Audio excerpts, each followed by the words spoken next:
भारत रत्न अटल बिहारी वाजपेयी का जन्म 25 दिसंबर 1924 में मध्य प्रदेश के ग्वालियर में हुआ था। महारानी लक्ष्मीबाई कॉलेज से बीए की पढ़ाई समाप्त करने के बाद डीएवी कॉलेज से राजनीति विज्ञान में एमए की डिग्री प्राप्त। 1942 में भारत छोड़ो आंदोलन में हिस्सा लिया। 1980 में भारतीय जनता पार्टी के अध्यक्ष बने।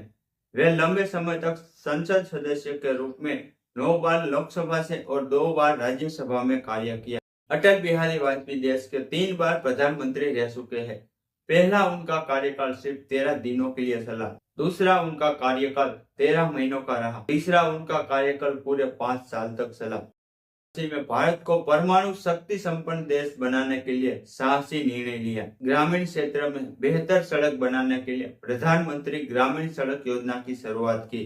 अटल बिहारी वाजपेयी को भारत रत्न, पद्म विभूषण, लोकमान्य तिलक अवार्ड, श्रेष्ठ सांसद अवार्ड जैसे कई सारे अवार्ड मिले हैं। 16 अगस्त 2018 में 93 साल की आयु में अटल बिहारी वाजपेयी का निधन हो गया। आज उनके जन्म दिवस को गुड गवर्नर डे के रूप में मनाया जाता है।